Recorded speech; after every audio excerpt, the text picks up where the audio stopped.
Candid, Frank Stanisci of CFL Talk. Welcome to the Spanglish World Network on Zingo TV, channel 250. Please remember to download the Zingo TV app at the respective app stores for iOS and Android devices. While you download the app, make sure you rate, leave a comment. Both apps are absolutely free.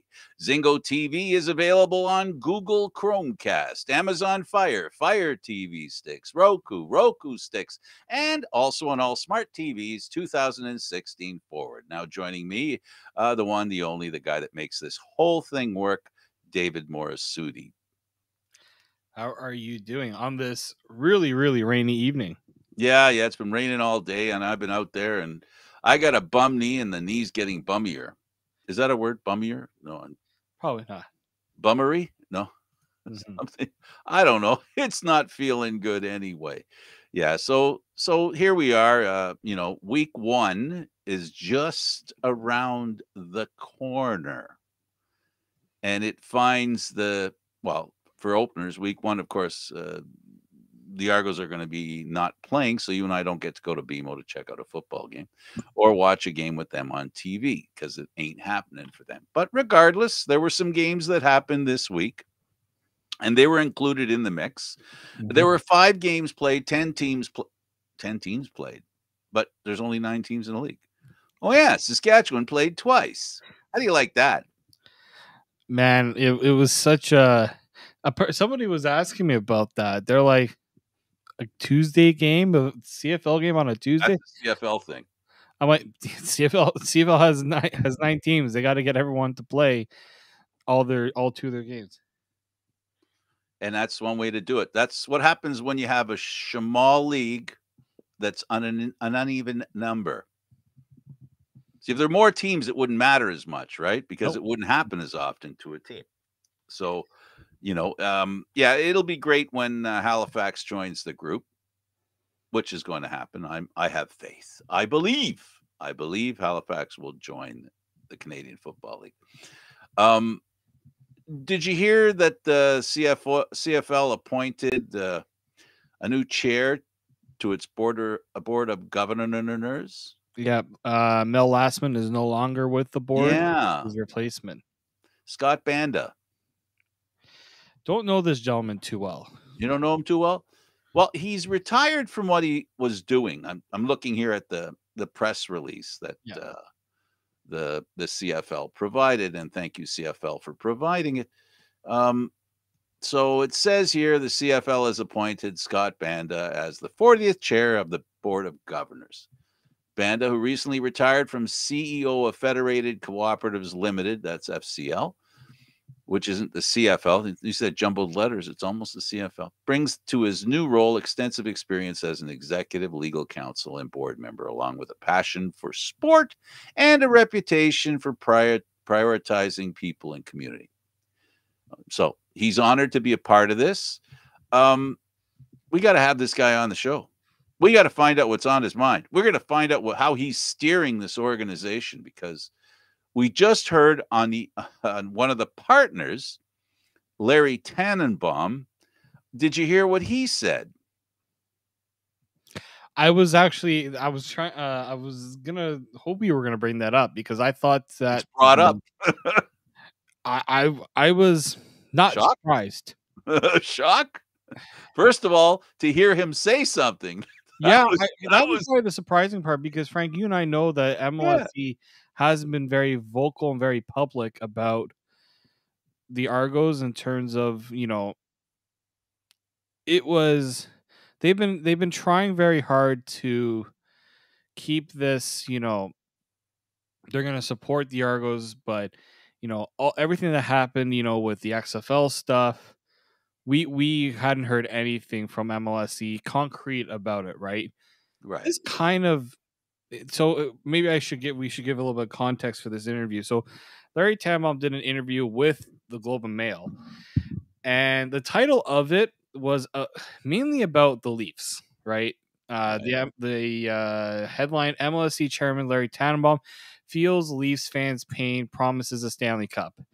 Famous last words, Larry. Famous last words. But literally the final thing in that interview, I'll read it. just so people can get the full context of it. So he was being asked about his NFL interest. Right. That they're still alive. He confirmed that. Yeah, would a Toronto get a women's pro soccer league or a pro women's basketball team? And he says MLSC is looking at it strategically to see if it will work. And then the final question, I should actually name the reporter who did this article, Simon Hoop Bielaski. Bielaski. Okay. He asked Tannenbaum, I do have to ask about the Argos because the CFL seems constantly in trouble. Is there a solution to the league's challenges? His first thing he said, and I'll listen to these words very carefully.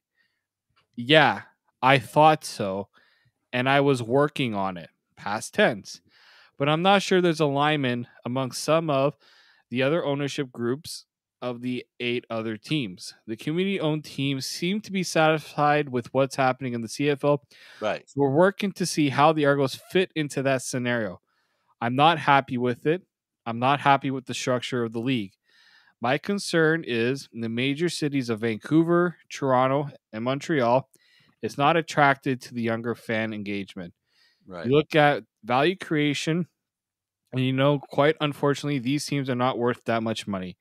The hockey, basketball, and soccer teams are trading at hundreds of millions of dollars. And billions. In some cases, billions of dollars. And you see the Argos, a 106-year-old league, and what value creation are these franchises trading at? You've got to look at it and say, is that success? Okay, so he cut to the chase. He basically says in his position, because he has he has viewpoints on sports in the North America, in the world, for example. So his view is clear. He knows what it's like to own professional franchise. He's in charge of some of the, he's in the biggest leagues in North America, which rate highly in the world. And by his judgment, the Toronto Argonauts and the Canadian Football League and the teams that they have, they are not that valuable. We just saw that Stelco bought part of the Hamilton Tiger Cats, 40%, and so we're saying, or they're assuming, the team is worth less than $100,000. And that's a contract for the Leafs minimum wage. Yeah. So just to put it in perspective, right? I mean, it's not much money, and there's a lot of work involved in running that franchise. There's a lot of money that needs to be invested. There's the rent at BMO, its value, the rental value at BMO. If you want to rent the stadium for a night, what is that worth? So I'm not here taking the side of Larry Tannenbaum and MLSC, but I am pointing out a simple fact. The CFL does not make that much money. They are not worth that much money on the open market. The dichotomy here is, with the Canadian Football League, is I'm convinced, as many like me are, that the Canadian Football League is a part of Canadiana. It is a heritage sport in this country by virtue of how long it's been around. We heard that number come out, 106, in the interview. And by the way, I made a mistake. The contact, I mentioned the contact. The guy who actually wrote the article is Simon Hooped. But anyway, my mistake. Okay, I apologize. So I guess on my part of this conversation with you is Tannenbaum's not happy with the value of the Toronto Argonauts. I think more importantly, it's not worth more than it was when he bought it, which I think is a real concern for a businessman. If it was incrementally more valuable today over when he originally bought it, whether we go back to when he bought it along with TSN, not Rogers, or when Rogers came into the fold, regardless, I don't think this team has increased in value. I know the league hasn't increased in value. For now, I would like to blame the pandemic, but the near future will tell us, make it more clear as to what and how this league is trending right now, and the Argos in particular. I mean, we've been at this was a main part of our conversation this whole off season in that there are a lot of people I feel like, and this is I think what Tannenbaum is kind of saying. There are quite a few teams that seem to be very content with how the CFL is run. The community teams, Yeah, because David, they're not putting money in the bank, they don't need to. right? That they're not supposed to. That's the thing. So when you and we said the current tier of ownerships makes the CFL a bigger challenge than any other league has to deal with. Because what other league, if you look at even what Toronto has, what other league, MLSC is, they don't go up against community based teams. TFC doesn't. You know, Nope. the Leafs and Raptors don't. Even the Marlies don't. Right? Like this is something that, you know, this is There where, are a couple in the NFL though, Green Bay and anyway, but they still but they're there's there for profit. They make but a again, profit. and see, this is where I think Tannenbaum even he thinks that they're happy with what's going on, but that's not like just happy to break even isn't good enough for a lot of things, right? Um, I think what he's trying to say here is they want to do more, but it feels like the CFL makes it tough for them to really do what they want to do. Although there's been a lot of fans who have come out against Tannenbaum and saying, "Well, has MLSE really done a lot to market the team?" But here's the problem. I think this is the problem that Tannenbaum is saying. What are you marketing to Toronto, to Montreal, and even in Vancouver? I think what he was trying to say is that these other leagues that these other owners have. Let's say even Montreal with the Canadians. We're talking about elite multi-million-dollar athletes that are a lot easier to market in a city like Toronto than it is like in Saskatchewan. Their riders, they don't have to go up against anybody else for star attention, for marketing dollars. MLSC has all their marketing dollars on the products that make them money. How are you going to put all the marketing dollars on the thing that unfortunately doesn't have the inch that you're not going to see a return on that investment because the people in Toronto just they don't gravitate towards that. I'll even bring one more thing into it, and I'll let you. I'll ask a question of you, Frank. I look at the CEBL, the Canadian League Basketball Mhm. League. That is a very small organization, but Mhm. they were the talk of the town because J. Cole, a rapper, and Drake were at a game in Scarborough this past weekend. The amount of buzz and hype. That's I think what MLSC is trying to get at here. When you And didn't get they have a 40-year-old rapper actually play in a game? actually playing a game, he might not be good. He wasn't He got very. a three-pointer. Yeah, he wasn't very good in that game. But that wasn't the story. The story was here is the biggest star.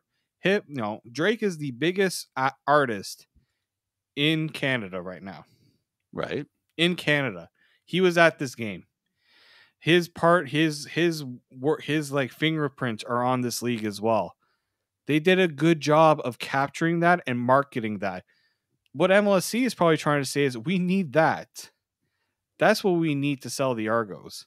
Like the Leafs have Justin Bieber, the Raptors have Drake. Yeah. The Raptors There's would not be where they are right now if they didn't have this partnership with Drake. Drake did, and the timing was perfect. Yeah. It was, with the Raptors winning the championship and Drake, was along for the ride prior to the championship. So it wasn't like he just jumped on board when things started looking rosy. He was there for a few years before. But the thing of it is that I guess what it comes down to, Dave, and this is a sorrowful thing for me to say because I love the CFL, it just doesn't have the magic that some other leagues do. Hmm. Um, why doesn't it have the magic? We'll go full circle here, and I will add to what Tannenbaum, what your interpretation of what Tannenbaum is saying. So, folks, this isn't about, you know, dumping on the other teams in the CFL or dumping on community teams. This is about business and how to improve business. When Tannenbaum said that the community teams were happy with the way things are, I wasn't joking when I said, well, they don't need to make money. They don't have they don't have profit as their driver. Their driver is that it's a community sport. The Edmonton Elks, beautiful example. You know, their money goes into the community, their profit. Saskatchewan Roughriders, same kind of deal. Winnipeg, again, same kind of deal. Now, when you get now that's central Canada. We're not talking about Montreal or BC. Now that leaves Calgary. Calgary's got one foot in being that kind of team and also being a business because they're owned by the National Hockey League's Calgary Flames. So they, like Tannenbaum, have the same example, reminder, idea that they'd like to pursue, which is let's see how much money our team can be valued at next year, the year after that. How high a value can we put on this team? Well, unfortunately, both groups don't look at things the same way. If you're MLSC, you're saying we want this to be big league. How do we make it big league? Well, there's risks that have to be taken. There's ideas that have to be hatched, and they have to be successful too. While the community teams, I guess, you know, if they're happy with the way things are, it's because they don't need things to be other than entertaining for their 18, 20, 25,000 fans that show up, max. No, for sure. It's going to be it's going to continue to be like this until something significantly changes. Well, unfortunately, it's going to run aground. The reason it's going to run aground, I don't want to use a boat term being in, you know, covering the Toronto Argonauts, but we've got two people that want the league to go in two different directions. Two groups of people want the league to go in two different directions or get to a place in a different way. Maybe they even want to get to the same place, but they don't seem to want to do it in the same way. That's a recipe for disaster, in my opinion. They got to get on the same. They got to get on the same page, and I don't think they're there yet. Yeah, I'm just wondering who's like, what's it going to take to get on the same page? Well, is it a coincidence that an article's released around the same time a new Board of Governors boss is appointed? The MLSC Glassman's gone. He goes. And now the new guy, Scott Banda's in. And all of a sudden, talk from the big poobah MLSC about the Canadian Football League. You know, is this, I don't want to call it, I don't want to do the whole show on this, but I guess to summarize, is this a call to action that may be followed up with a decision if, you know, if Tannenbaum's wishes don't come true, do MLSC decide to put the team up for sale? Is that a possibility in your mind? I think it's a possibility. I think he was the biggest backer of getting the Argos too. Remember, because Yep. if I'm not mistaken, it was him and Bell That's right. that got involved first. Right. Then MLSC, because Rogers came aboard. Absolutely. 2 years later. Literally just after the Argos won that Grey Cup. Absolutely. Right. I think, yeah. I mean, with the way that MLSC is pretty much run, and the way that the Leafs and everyone else is run, Tannenbaum has he is the voice. We don't hear from the other owners. He is the voice. So if he's not happy, I'm pretty sure the rest of the MLSE board is definitely not happy. And if, in my opinion, I've always said the CFL has made a big mistake in not listening to a franchise that has pretty much every team running, it's in terms of business wise, running pretty good. TFC, some might argue. Well, I hear people argue, "Oh, the money is they don't have a lot of money in terms Their of not value a is lot of pretty good, TV though. viewers." I don't know about you. I'm pretty sure TFC games have pretty good atmospheres. Nobody's complaining about how many fans are going to TFC games. Well, let's stay on subject. The point is, and what Tannenbaum was talking about was value, and TFC's value may not be 1.8 billion like like the Leafs, but it's a little more than what you know the value of the Argos. And that's what he's talking about. Those numbers. It's the value of the team. How much capital is it generating for the company? And I beg to suggest that it would not surprise me that the Argos don't really add anything financially to MLSC and their bottom line. Um, I don't think it should matter, considering I think they owe the community the Argos, that is, they owe the community the Argos. I think they do. Um, I consider it, even if it's a loss leader, MLSC, with what they collect, in the sports world in Toronto, Ontario, Canada, if you want to keep going, because, let's be clear here. The Toronto Raptors are Canada's basketball team. They're the reason why the CEBL is as good as it is and as popular as it is. The Raptors have been a big part of awakening the realization of how popular basketball is in Canada. I know how popular it was in Toronto. I did high school games back in the 80s and 90s, and the excitement level was fantastic. I also did university football. I did high school football. The excitement is what we're talking about here. Can the CFL, is it willing to do its best to create an exciting game that people talk about, like you're suggesting? That's the challenge in the greater scheme of things. If you're thinking like Larry Tannenbaum, if you're thinking like a community-owned team that's going, look, we're making enough money, we're sending enough money to local football and charities and Aboriginal folks, we're doing great. Okay, we're happy with the way it is. We don't want to screw up what we got going here, because we don't want to risk what we have for what we hope we can get, right? A bird in the hand type thing is the debate, I guess.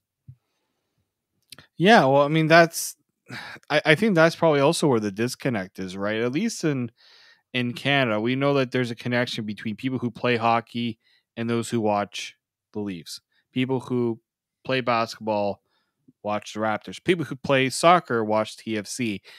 Play baseball, Golf. watch the Blue Jays. Even I'm trying to think of another one. I mean, even soccer with Canada Soccer. The CFL, unfortunately, they don't have that international appeal because there isn't there's no international football thing that they can at least point to. It's all about the leagues, right? Or the NFL. Right? They don't have the NFL, right? And so they don't have this thing. I think this is where maybe Ambrosi thought by growing the global footprint of the And CFL. he's right about it. He's right about it. If he could make happen what he is trying, David, if he could, really help get the people in Canada who aren't first generation Canadians to, discover football, things would be a lot better in this country, because all three, Toronto, Montreal, and Vancouver, have a lot of first generation Canadians there, new Canadians. And this is where I get somewhat annoyed when I hear some of the comments from CFL fans, in that, unfortunately, look, Canadian players can't sell the games in certain places. But in Toronto, I'm gonna go out and say I guarantee Chad Kelly will be more of a sell than McLeod Bethel Thompson or even Andrew Harris in some ways. A lot of people who don't watch the CFL but watch football know who Chad Kelly is. If I tell somebody who doesn't watch football who Chad Kelly is, they likely know who it is. If I say, "Do you know who McLeod Bethel Thompson is?" I would get crickets.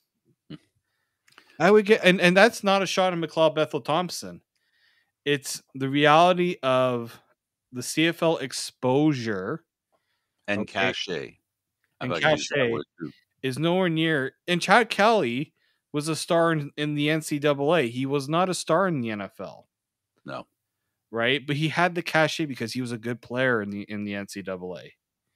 And You know, his uncle is well known around these circles because a lot of Canadians from this area yep, would go to Buffalo Bills games, and guess who their quarterback was? His uncle. exactly. A lot of Canadians know who Doug Flutie is because not only did he play in the CFL, but he played in the NFL. And the USFL. Okay, yeah, USFL. Even I Like know. the New Jersey Generals. Devil. Yeah. All right. Throw shade on the USFL. But this is where I'm getting at here. In that, unfortunately, in this league, you know, I the Canadian players are definitely important because we need some basis of having some sort of pipeline in this country because without Canadians, this league does not survive. But Oof. unless we're finding a way to show off these Canadians in some way, whether it be in the NCAA or you prop up U Sports, I just don't see how you're gonna get the Canadian football game to We out. got to get it. It's real simple, David. We got to get Sportsnet involved. Sportsnet needs to get involved in the Canadian Football League, and they have to compete in producing programming that the CFL has to get out there. And no, and it can't do it by itself. It's no different than me going to City Hall and screaming in the town square. That doesn't do me any good. But if City TV comes to me and says, "Hey, Frank, want to do an interview?" I mean, come on. That's what it's about. It's about getting, getting What are out people? there, How are people consuming all their sports? We only have one newspaper that's covering the Argos on a consistent basis. I did see Mark Zwolinski of the Toronto The Star, Sun the Sun who does some, the Star does some, yeah. but there isn't consistency in like if you go to a Leaf game, even if you go to a Blue Jays game and you go to an Argo game, it is night and day the coverage. Even TFC gets more coverage from everywhere else, and I think that's really the problem. Maybe the CFL needs to figure out new ways to get out there, and I think it's through digital. I think definitely sports that doesn't have to cover it on TV, but yeah, radio, podcasting, articles on the website, but there's no value in it because they don't have a stake in it. Well, there's also, you know, there has to be interest, when they, it's all about clicks. That's what we call it today. In the old days, we called it advertising. Is there anybody willing to advertise so that even if Sportsnet got involved in the Canadian Football League, is there anybody interested in advertising? But somehow somebody has to build up. Somebody has to build up, what's going on with, um, it just to me, uh, well, listen, I think the Tannenbaum said his CFL just piece. needs If to be. I'll give you 30 seconds to wrap this up, and all I'm going to say is, if the most important guy in charge in the with the deepest pockets in the Canadian Football League that happens to be a part of the ownership group for the Toronto Argos asks the question of the league and their teams and their value and suggesting that their value is way too low, he's saying that the league is, I'm not saying worthless, but frankly not worth it. That's what I'm hearing when I read that article. Go ahead. So how does that change? I You don't know know. how it changes? To me. CFL needs to become more trendy. Yeah, well, that's No, great. it does. In my I opinion, agree, but you have to create a buzz, right? You can't expect someone else to do it for you. You have to create the buzz. I look at what other leagues are doing: CEBL, WNBA, all those other leagues that have gone a younger fan base is because there's trending. They're trending. I think on social media it should definitely be more out there. Get the players involved more in that regard. Let people see that the CFL can be fun, and then maybe other people start paying attention, because when other people are talking about it in the on the Twitter machine, as the older people like to call it, that Twitter machine, guess what? A lot of other networks pay attention, because if people are looking at it on there, they want to get the people from Twitter to their networks. So that's where you got to attack it. In my Okay. opinion, that's where I have to go. Well, we'll see. We'll see. All right, let's take a look at more important issues that we can really bite into, and that is, of course, the games this week. And the week began with Saskatchewan at home to the Winnipeg Blue Bombers. They lost 25-16. The Winnipeg defense, they they showed us why they've been a really good team over the years. Saskatchewan is trying to work things out, I think, at this point. Yeah, I think yeah, it's been an interesting week with like keeping track. First off, keeping track of two games was very very interesting, because Mhm. I don't know how the coaching staff. I guess maybe it's tough because they have to quickly make those adjustments and changes and look at both of these games. But yeah, I know it was a very interesting week for them. That's for sure.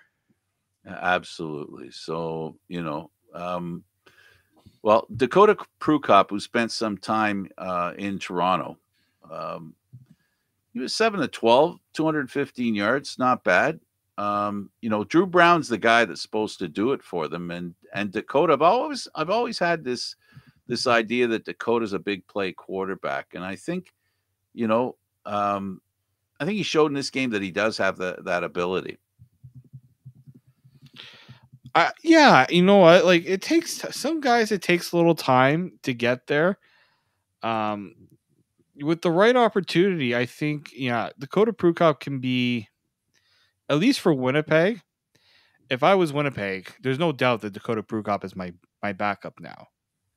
In my opinion, Drew Brown, from what I saw in that one game he had last season and what I've seen from him in preseason, I don't see it in terms of a backup quarterback. Maybe as that, if they want to use him on those short yardage, sure.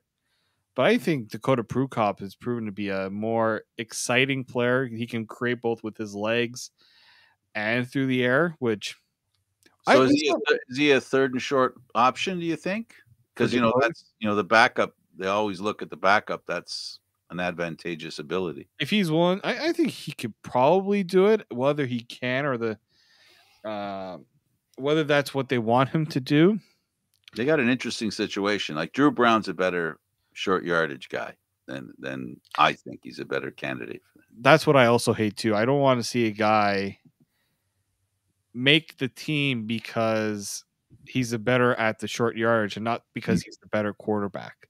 Well, I hear you. I agree with you, but sometimes decisions are made based on you know a Yeah, system. I don't know. I think that you got to go with the better player. In my opinion, that's what I would do. But again, I don't run the team, unfortunately. Um, it's because they're all three on the roster. They all three made the final cuts. It will just be interesting to see, do they, because now you can only dress two quarterbacks. It looks like That's probably it. Dakota will be sat.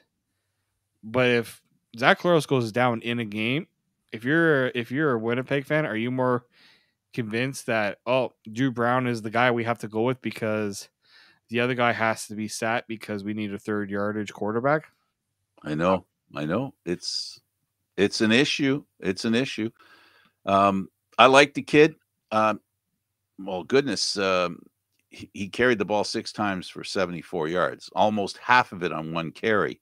So you're right. His legs are what makes him valuable, and also I'm telling you, I like his arm, and I like his ability to make big plays. And I really think that he's the guy that comes in to replace Zach Claros if he gets hurt.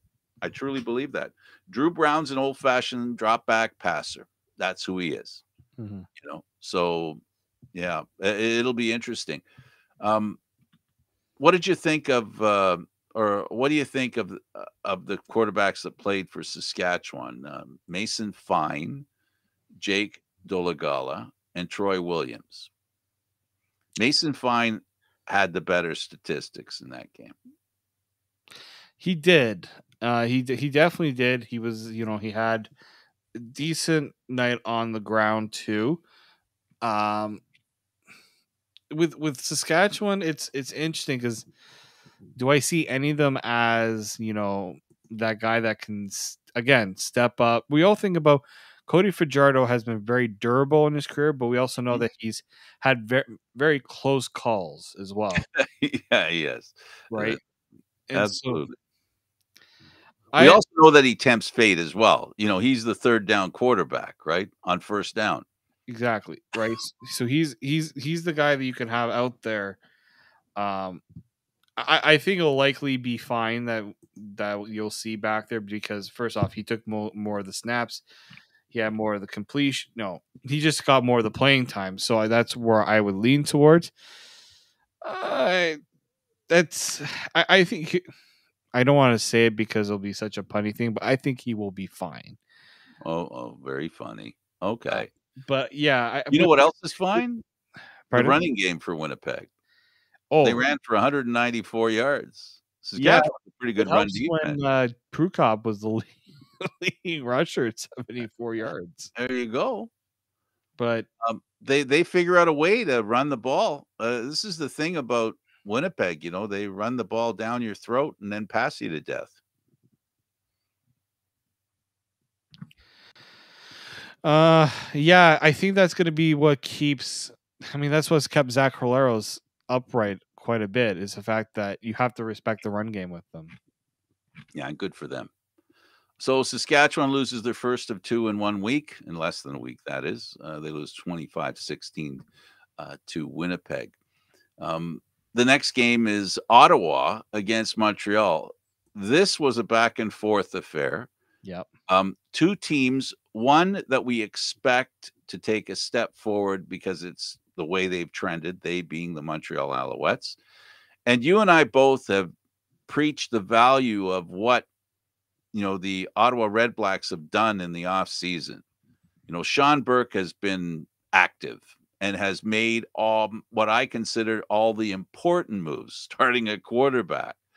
And he's rebuilt the defense there. Ottawa used to have a great defense. Recently, not so much. They didn't have a good defense. They didn't have a good offense. This year, they have both. Both have improved drastically. Mhm. And this game was a perfect example of the progress that they've made.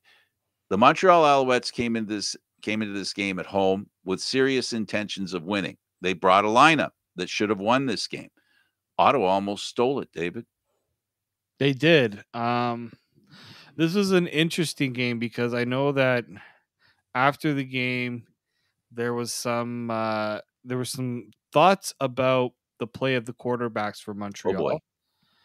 Montreal. Four interceptions with Vernon Adams and Trevor Harris combined, and they only had 130 passing yards Mhm. combined.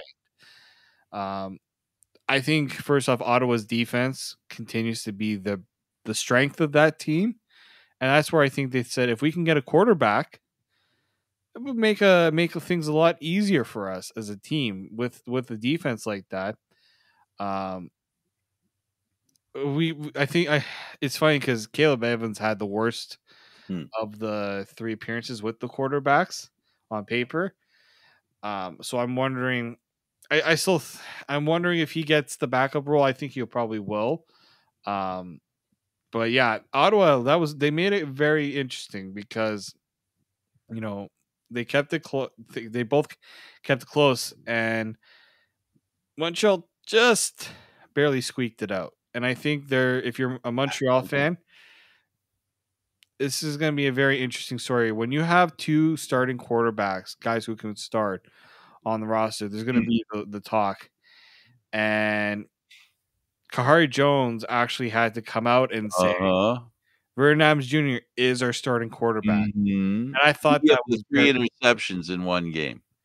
But even then, like for him to have to come out and say that Vernon Adams is our starting quarterback, I would have thought, well, we already knew that. It's almost like he had to Well, that's because of what happened hey, in the game. That kind of raised some questions, yeah. don't you think? Like 3 interceptions, reporters will ask a question when you have Trevor Harris, a starting quarterback, one of the best quarterbacks in the Canadian Football League the last 10 years.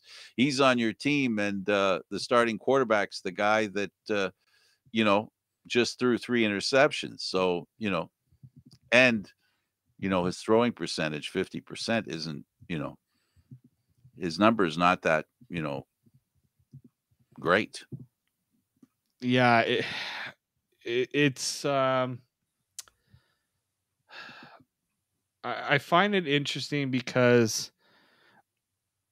for Kahari to say that, I think it was also a message to Vernon to say, "We're And naming you our starting quarterback, but like there's like almost like a we have all the faith in you, but there's a guy behind you that we will put in if like Montreal at some point is going to have to figure this out, right? They're going to have well, you heard what Adam said, right?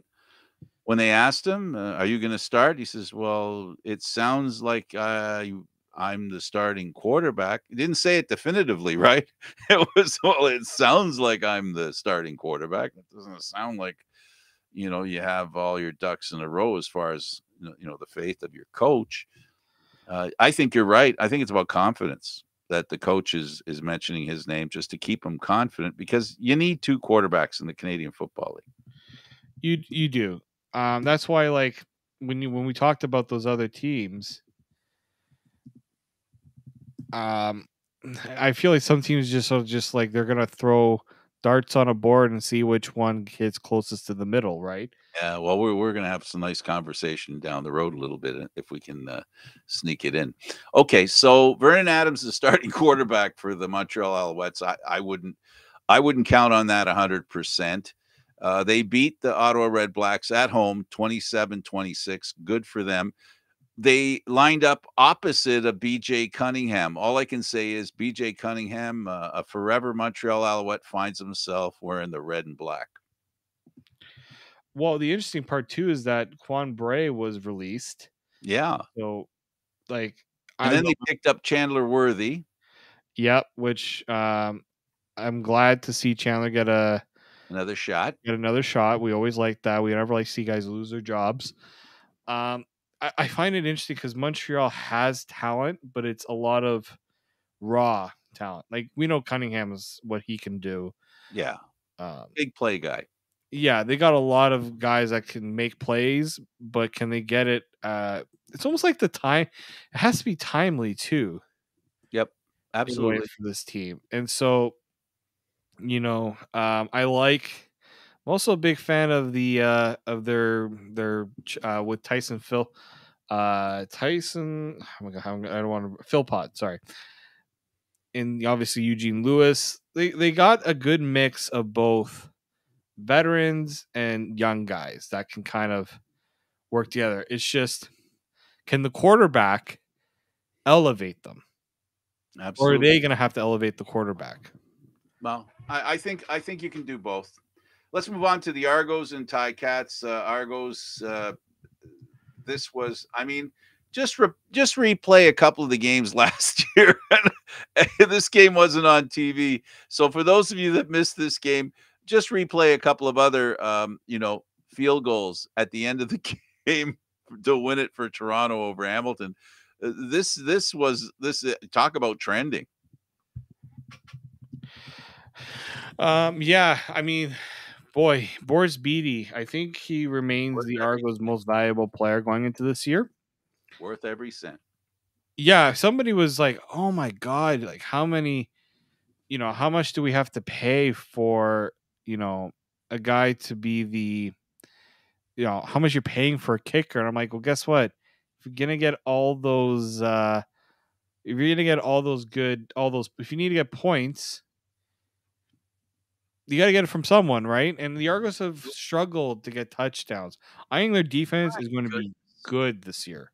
I think they might be the best top 3 defense in the CFL. That's how good I think they can be. Wow. Just based on they got the veterans on the pass rush. If they can stay healthy, health will be a key one for them. But I think that the offense has to find a way to put touchdowns. David, McLeod how has does to. a quarterback move the team 187 yards and not get a touchdown? That remains. I kind of want to ask. I'm just asking. I want to ask Ryan Dinwiddie this, but not get him angry. It's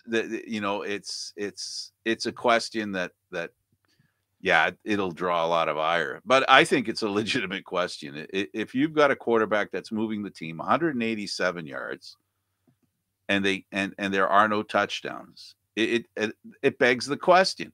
Chad Kelly moved the team 85 yards. Busy fella, threw for a touchdown and an interception. He also, I think it was a short 5-yard touchdown as well. So it wasn't like he threw for a big touchdown. Right. I just think, what, the Argos need someone on that team has to step up and be the guy that can get them points in the end zone. Is it? I think also what should happen, and you're going to think I'm crazy, and the Argos are going to think I'm crazy, but they need Bethel Thompson. If it's short yardage into the end zone, keep him in there and let him get the touchdown. He needs to feel the success of a touchdown. This is a guy that deserves a better fate than he's had over the past few years with the progress that he's made, the numbers that he's put up there, and the touchdowns he hasn't thrown or had. Or, I want to see him spike the ball for his own sake, not for my sake, not for Argo fans' sake, but for his own sake, to spike the ball and, hey, touchdown. There it is. Help spur his confidence. I would have him run in if they got a short opportunity at the at the end zone. That was always the one thing they struggled with too. Is like they would get within the 10 yards of the end zone, and they wouldn't really have. I think this is where Andrew Harris will come into play too. Yeah, that's the hope, right? I think they're saving his legs. He's not getting any younger. Yep. I think they're really trying. They're trying to manage his workload, so I think he will help. But yeah, I think Bethel Thompson can help with that too. I just think he has to trust someone to make a play for him. I think Eric Rogers being injured doesn't help. I think he was going to be counted on to be that end zone threat, the red zone threat. They got a lot of guys that can do that, but someone's going to have to step up and be that guy.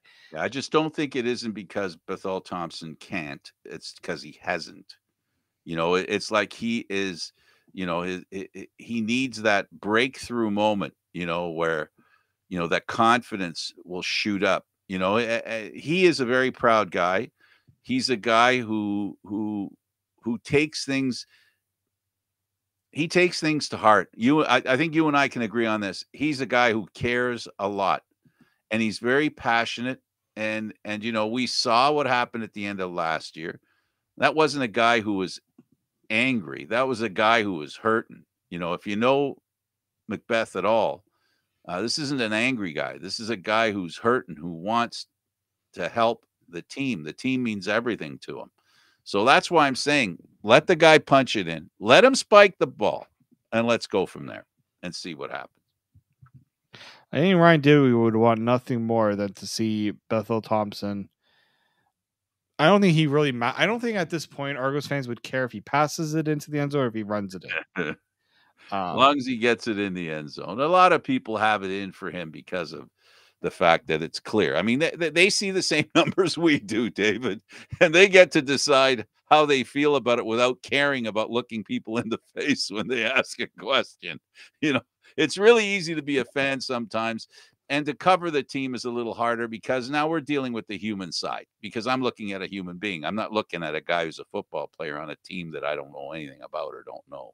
So, it is what it is. So the Argos win 18-17, a late field goal, seconds to go in the game. They win the game, final preseason game.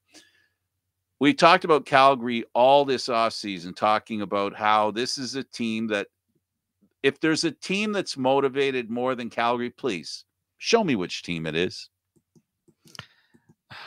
You know what? This is, again, as we said, this is a team that's taking no prisoners. Yep, they're on fire. They're they don't give out awards for teams in preseason. Oh, I'm pretty sure Calgary deserves award for best preseason team. Um, I think you're not. I think you're lying if you said you're not. Well, if you're in the West, you're not worried about Calgary having a Oh, be worried. resurgence. Be worried because they're in the hunt for first place. They're not talking about making the playoffs, and they're not talking about finishing first. They're not talking. They're showing what they want, and they're showing they wish to the word that we all love in sports, dominate. No, yeah, that's what it was, right? It wasn't that Winnipeg. I mean, sorry, Winnipeg. Calgary was winning all those games, especially in 2016 and 2017, 2018. They were dominating games. You would go into Calgary and you were almost expected to lose, And especially bad. if you're in the East. Well, if you're the Argos, you can remember in recent history the kind of kicking you took from them. I just remember many were just the Argos were just like, if we can just limit them in one game in the Grey Cup, we can win this. But they know that if Calgary got their rhythm, and the weather didn't help in But that it game. didn't help Calgary, and people say it helped Toronto, but it was the big play, Ricky Ray. That's what won it for them. They had a receiver that could make it happen, and good for them. To Calgary, though, Bo Levi Mitchell's admitted what we've said all along during the offseason, all last year, that there's an injury there. There's something wrong. He doesn't look right, and he wasn't. And he says he wasn't. Now the question is, unfortunately, with the older body, recovery is not as simple as it is when you're younger. Hopefully, he can find some health, and we can see again one of the greatest quarterbacks in recent memory in the Canadian Football League do his thing. I really do wonder if this is the swan song for Bo Levi Mitchell. Well, last year Riley retired. Why did he retire? It just got to be too much for him. I think. At some point, that you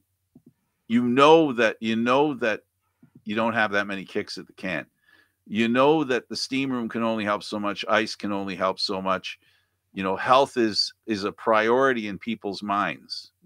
At some point, the dream of being a football player becomes less important than the dream of living your life with your family and living a healthy life. So this is the reality of sports. It's the reality of football, which is one of the most brutal sports to human beings.